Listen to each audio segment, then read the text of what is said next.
Good morning students. आशा करता हूँ तुम सब अपने अपने घरों पे सुरक्षित हो, अच्छी तरह से प्रिपरेशन कर रहे हो लॉकडाउन के पीरियड पे। आज मैं तुम लोगों का फैकल्टी गोपाल दास एक तुम लोगों के लिए इंटरेस्टिंग टॉपिक लेके आया हूँ, पास्कल्स लॉ। जो जहाँ तक हमने कल ख़त्म किया था, आज पास्कल्स लॉ का वही से हम लोग शुरुआत करेंगे। ठीक है, चलो करते हैं। कल हमने देखा था कि पास्कल्स लॉ का स्टेटमेंट क्या था? जे in an incompressible liquid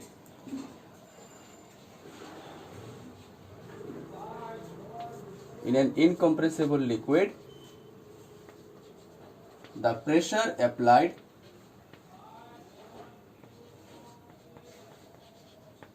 pressure applied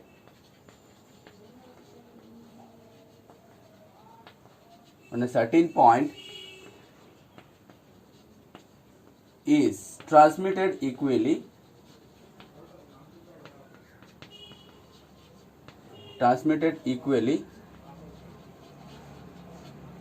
through all of the points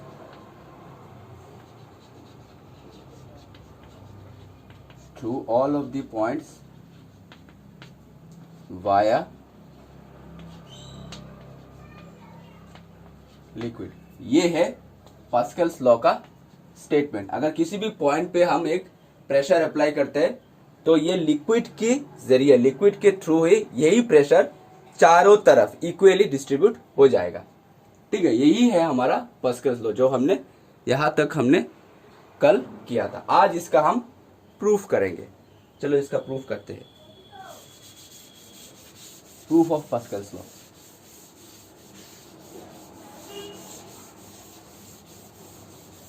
एक डायग्राम ड्रॉ करते हैं। एक कंटेनर लेते हैं।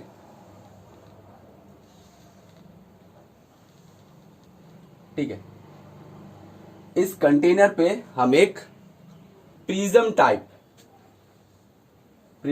एक ऑब्जेक्ट रखते हैं।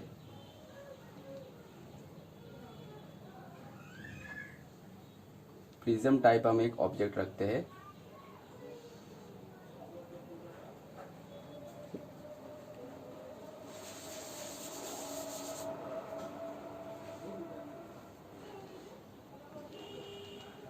प्रिज्म टाइप का हम एक ऑब्जेक्ट रखते हैं ऐसे ऐसे ऐसे। देखो, पास्कल्स लॉ प्रूफ करने से पहले मैं तुम सबको एक बात बता देना चाहता हूं। एरिया जो है, एरिया एक वेक्टर क्वांटिटी है।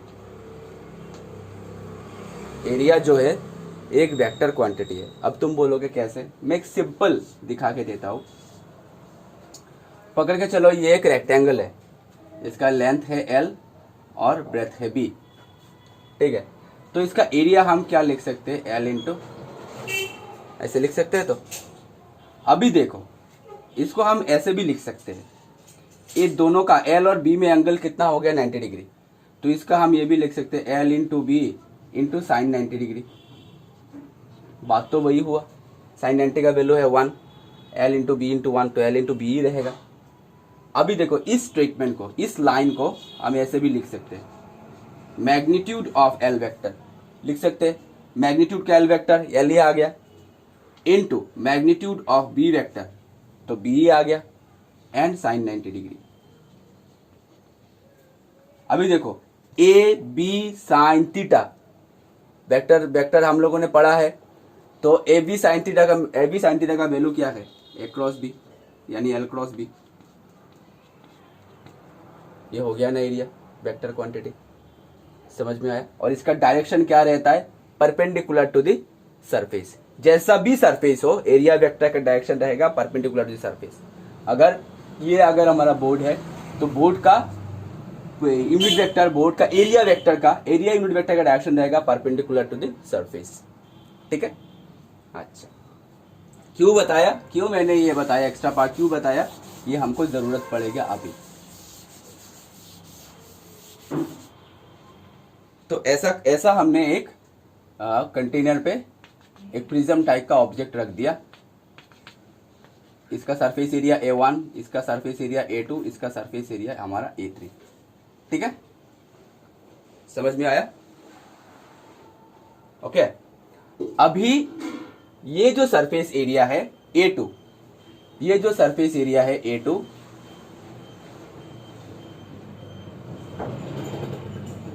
ये जो सरफेस एरिया है A2, A2 का सरफेस एरिया का एरिया वेक्टर इधर रहेगा perpendicular to the surface. A3 का एरिया वेक्टर का डायरेक्शन रहेगा इधर, और A1 का एरिया वेक्टर का डायरेक्शन रहेगा इधर। समझ में आया? ठीक है, A1 का एरिया वेक्टर का डायरेक्शन रहेगा। ओके, अभी लिक्विड इस सरफेस को इस तरफ से प्रेशर देगा, सॉरी इस तरफ से फोर्स देगा। F2 पकड़ लो, ये लिक्विड इस सरफेस को और इस तरह से फोर्स देगा। F3 पकड़ लो, ठीक है, और A1 को उस तरफ से फोर्स देगा, A1 को उस तरफ से फोर्स देगा। ओके, डायग्राम को हम थोड़ा इधर से ड्रॉ करते हैं। इस डायग्राम को हम थोड़ा इधर पे ड्रॉ करते हैं।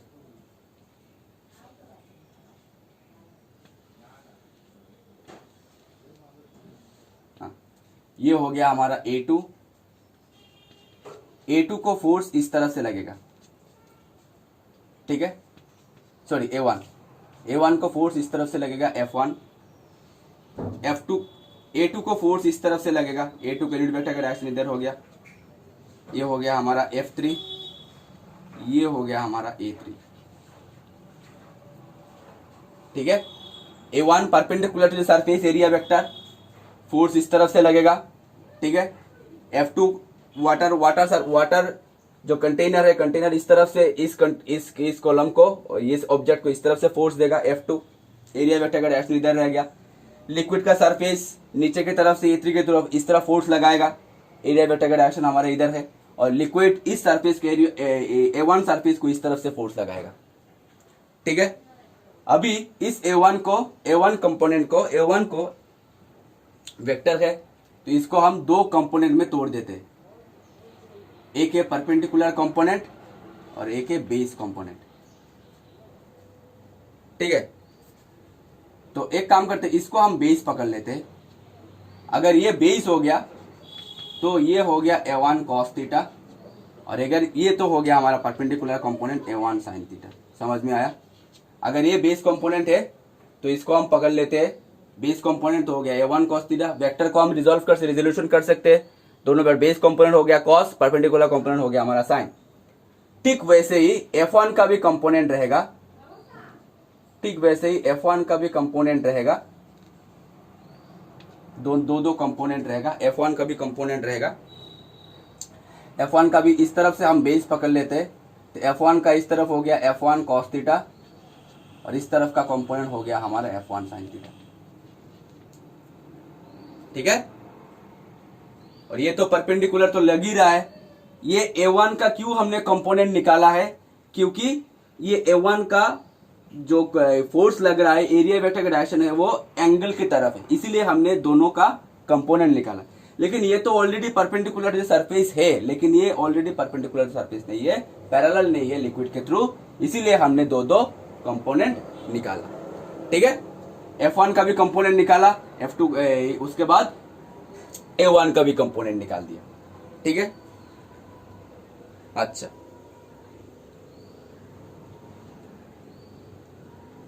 अभी देखो, अभी हम अगर फ्री बॉडी डायग्राम अगर ड्रॉ करें, तो देखो, अगर हम फ्री बॉडी डायग्राम अगर ड्रॉ करें तो फ्री बॉडी डायग्राम से हमको क्या क्या मिलता है? फ्री बॉडी डायग्राम से हमको क्या क्या मिलता है? फ्री बॉडी डायग्राम से हमको मिलता है A3 = A1 cos थीटा। अगर एरिया का अगर फ्री बॉडी डायग्राम निकाले, ये हो गया हमारा A3 और इस तरफ से हमारा हो गया A1 cos थीटा। ठीक है, इधर से हो गया हमारा A2 और इधर से हो गया हमारा A1 sin थीटा। ये हो गया एरिया का फ्री बॉडी डायग्राम। ठीक है, और अगर फोर्सेस का अगर निकाले, फोर्सेस का अगर फ्री बॉडी डायग्राम अगर निकाले, फोर्सेस का अगर हम फ्री बॉडी डायग्राम निकाले तो F1 sin थीटा और A3 F3, तो मैंने इधर से F1 sin थीटा हो गया, ये तो बॉडी रेस्ट पे है, बॉडी इक्विलिब्रियम पे है, बॉडी रेस्ट पे है, इधर से हो गया हमारा F3 और इधर से F1 sin थीटा है, इधर से F1 cos थीटा है, नॉट sin थीटा, सॉरी, इधर से F1 cos थीटा है और इधर से है हमारा F1 sin थीटा और इधर से है हमारा F2, ठीक है। ये हो गया F2, ये हो गया हमारा F1 sin थीटा, ये हो गया हमारा F1 cos थीटा और इधर से हो गया हमारा F3, ठीक है। समझ में आया फ्री बॉडी डायग्राम्स? तो क्लियरली फ्रॉम द फिगर, इस फिगर से हमको क्लियरली दिखाई दे रहा है, कि A2 equals to A1 sin theta, A2 equals to A1 sin theta और A3 equals to A1 cos theta, ठीक है। F3 equals to F1 cos theta, F3 equals to F1 cos theta और F2 equals to F1 sin theta. समझ में आया?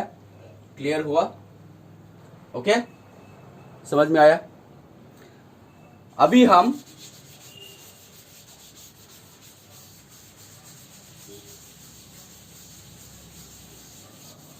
ठीक है,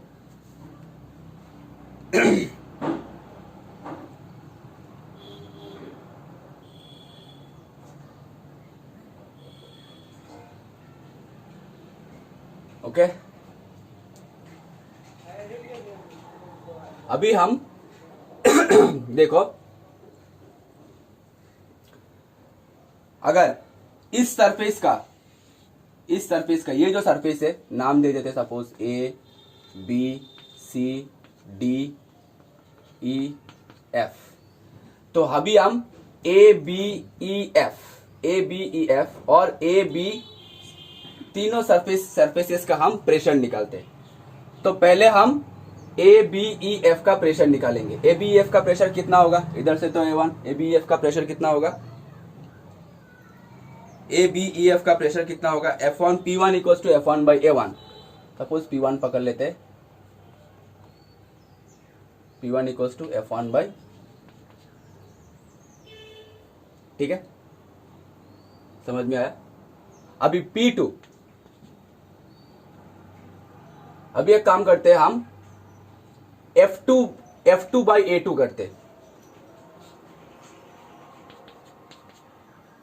F2 by A2 करते।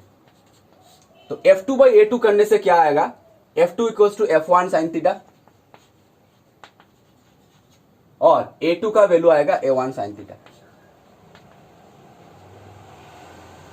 ओके, F2 बाई A2 करते, P1 equals to F1 by A1, ये तो हो गया हमारा। F2 बाई A2 करते, F2 बाई A2 करने से F2 का मैग्नीट्यूड हमने बिठा दिया F1 sin थीटा, A2 का मैग्नीट्यूड हमने बिठा दिया A1 sin थीटा। अभी देखो sin थीटा कैंसिल चला गया, F2 बाई A2 हो गया P2 और F1 बाई A1 हो गया हमारा P1। समझ में आया? अभी हम करते F3 बाई A3।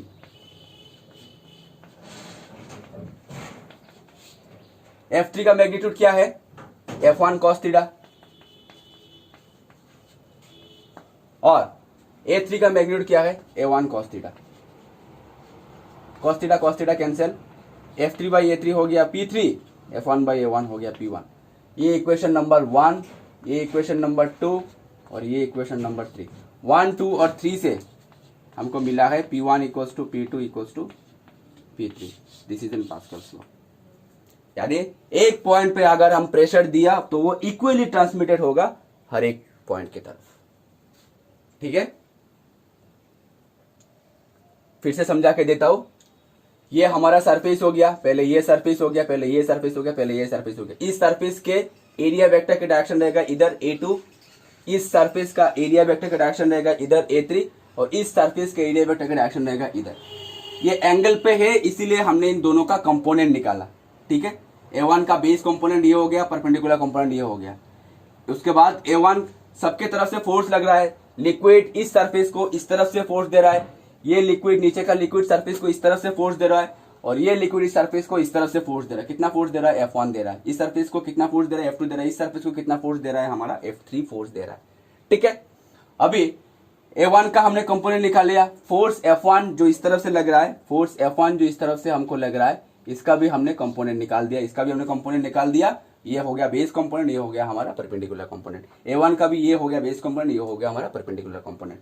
ओके, अभी हमने क्या किया? P1 किया। P1 इक्वल टू क्या हो गया हमारा? F1 by A1। P1 force हमारा ये हो गया F1 बाई A1। अभी हम F2 बाई A2 करते हैं। F2 बाई A2, F2 का मैग्नीट्यूड क्या है? फ्री बॉडी डायग्राम से हम देखो, F2 इस तरफ और A1 cos थीटा हमारा इस तरफ। ठीक है, सॉरी, A2 इस तरफ, एरिया का फ्री बॉडी डायग्राम देखो, A2 इस तरफ और A1 sin थीटा हमारा इस तरफ, तो हो गया A2 equal to A1 sin theta हो गया हमारा। अभी देखो A3 इस तरफ और A1 cos थीटा इस तरफ, यानी A3 इक्वल टू हो गया हमारा A1। ये हो गया हमारा एरिया का फ्री बॉडी डायग्राम।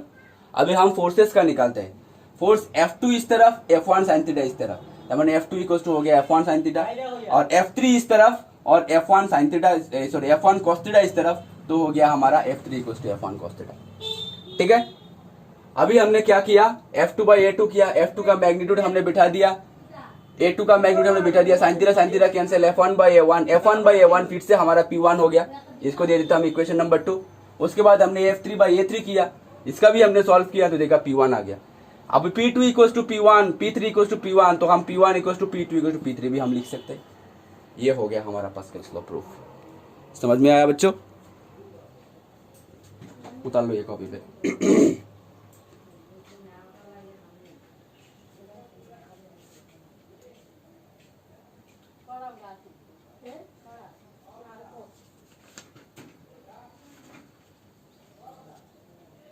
ठीक है, चलो अभी हम देखते हैं एप्लीकेशंस ऑफ पास्कल्स लॉ।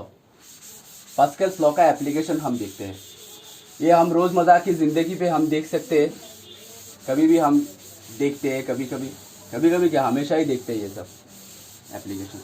पहला तो हम एप्लीकेशन करेंगे hydraulic lift.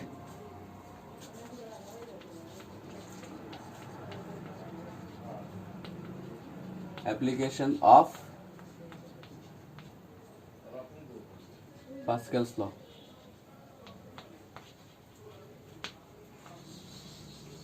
Applications of Pascal's law. तो नंबर 1 हम करेंगे हाइड्रोलिक लिफ्ट।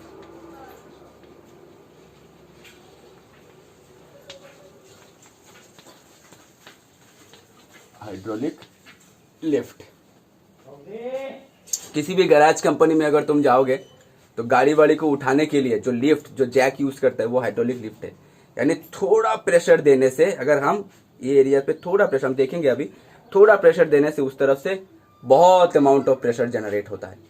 यहाँ पे हम अगर अमाउंट ऑफ स्मॉल प्रेशर, इस तरफ से हम स्मॉल प्रेशर देंगे, उस तरफ से ज्यादा प्रेशर जनरेट होता है।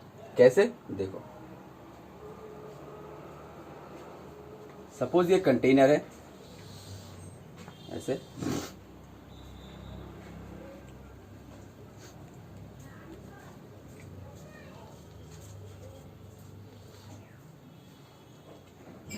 ठीक है, ऐसा एक कंटेनर है।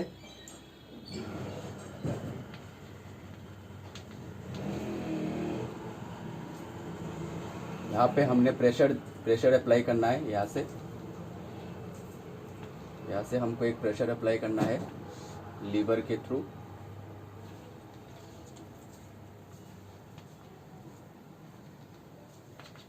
लिक्विड है,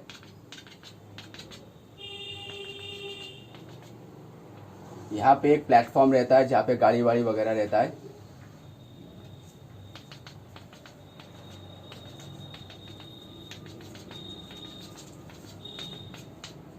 ठीक है, यहाँ पे गाड़ी वाड़ी वगैरह रहेगा।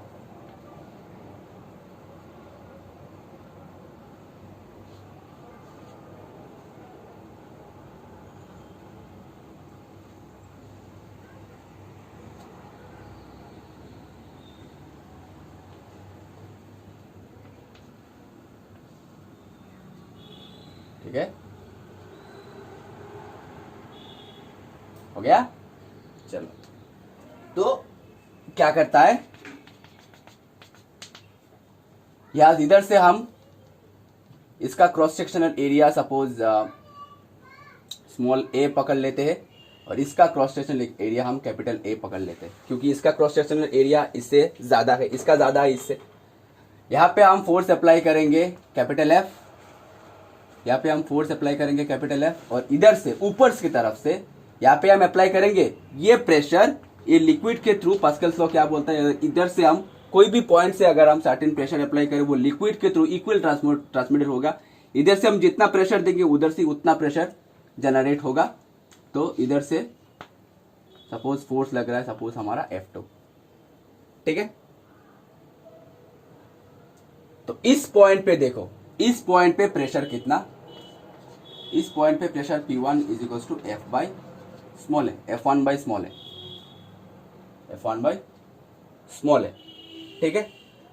और इस पॉइंट पे प्रेशर कितना होता है, इस पॉइंट पे प्रेशर P2 इक्वल टू होता है F2 बाई कैपिटल है, ओके। तो according to Pascal's law P1 equal to P2,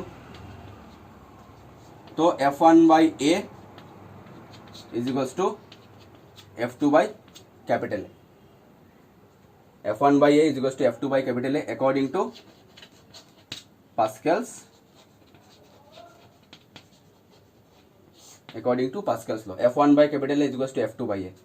अभी हम F1 बाई F2 करते हैं is equal to small a by capital है, ठीक है। अभी देखो कैपिटल A का एरिया इस एरिया से ज्यादा है, कैपिटल A का एरिया इस एरिया से ज्यादा है, ठीक है। कैपिटल A का एरिया इस एरिया से ज्यादा है, समझ में आया। तो इसका वैल्यू लेस देन 1 हो गया, इसका वैल्यू हमारा, ये अगर बड़ा है तो इस फ्रैक्शन का, ये अगर बड़ा है तो इस फ्रैक्शन का वैल्यू कितना आ जाएगा, लेस देन 1 ही आ जाएगा। यानी F1 लेस देन F2, यानी इधर पे हमने स्मॉल फोर्स अप्लाई किया, उधर में कितना फोर्स जनरेट हुआ, हाई फोर्स जनरेट। इसीलिए हैवी जो गाड़ी है सब आसानी से एकदम ऊपर उठ जाता है। समझ में आया, यही फंडा, यही फॉर्मूला यूज होता है हाइड्रोलिक लिफ्ट पे, ठीक है। देखो ये एरिया तो बड़ा है, इस एरिया छोटा है, तो ये अगर बड़ा है तो फ्रैक्शन का वैल्यू ऑब्वियसली छोटा ही हो जाएगा, लेस देन 1 ही हो जाएगा। तो F1 लेस देन हो गया हमारा F2, यानी इधर में हम अगर स्मॉल फोर्स भी अप्लाई करें उधर बहुत ज्यादा फोर्स जनरेट होता है due to the Pascal's law, ठीक है। इसका एक्सप्लेनेशन मैं नोट्स में दे दूंगा तुम लोगों को।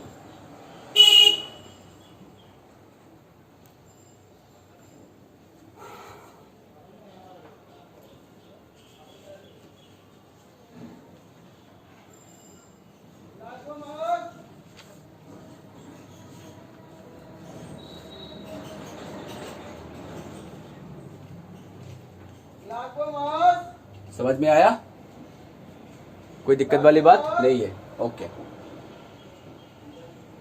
सो स्टूडेंट्स, आज हम यहाँ तक ही हम खत्म करते हैं।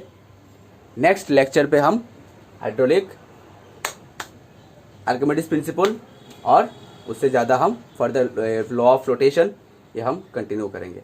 Thank you so much.